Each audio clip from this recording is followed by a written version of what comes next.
What sort of motivation or advice would you give your high school self looking back at it now? Hey, Julian. Well, first of all, go Braves. So thanks for the question. And, listen, I think you're already in a great position. You're coming out of a community like Indian Hill, out of a city like Cincinnati. That, I think, has probably given you an incredible foundation. And so for me, as I think about giving you any advice, I would say the first thing is to recognize that your career, as you pursue things, it's not always going to be a straight line. There are going to be bumps along the road. And I think the key is, how do you respond to those? Are you able to kind of pick yourself up, bounce back from those? I think that's going to be one important thing. I think the second is, do what you love. I think there's probably, when you come out of either high school or college, there's maybe a little bit of an expectation that others put upon you in terms of what they think you should do for your career.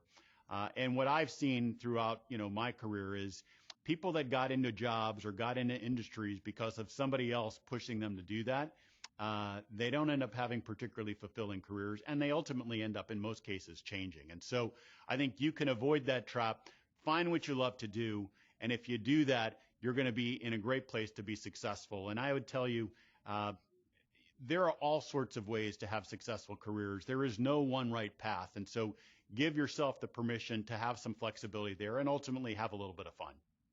What goal or mindset would you say is most beneficial to have when starting up a company or pursuing an idea?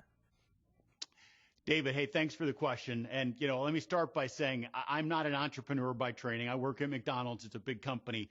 But I've seen a lot of successful entrepreneurs. And I would also tell you that even within a big company like McDonald's, there are plenty of opportunities for you to create and build a new business. And so what I've seen in those situations, the people who are most successful, either in starting a business completely from scratch or doing it within an established organization like McDonald's, is your ability to be flexible and to get customer feedback.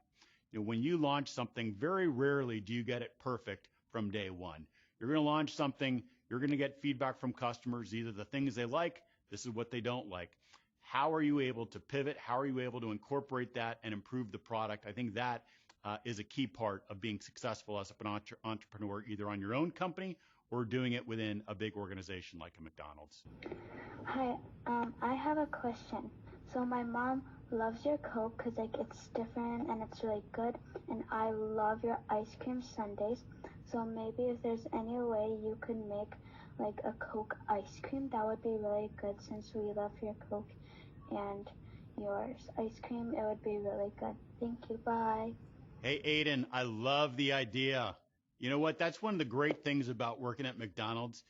People give you so many incredible ideas. And yes, the McDonald's Coke is better, in my opinion, than anywhere else. We have a great relationship with Coca-Cola Company. We have for over 65 years, and we have a great Coca-Cola product. I also, little known secret, I don't know if you know this, Aiden, but I love McDonald's ice cream. In fact, I have McDonald's ice cream a couple times a week. I used to say every day, but I've cut back a little bit on that. But I have it a couple times a week, and it is a fantastic, fantastic product. So this mashup idea, let's take Coke, let's take the ice cream, let's do the best of, I like it. I'll bring it back to the menu team and see what they do with it. But thanks for the ideas. Thanks for supporting McDonald's and for your love of the brand. And what makes my job so fun is just getting feedback around how we make the product even better at McDonald's. So thank you for that, Aiden.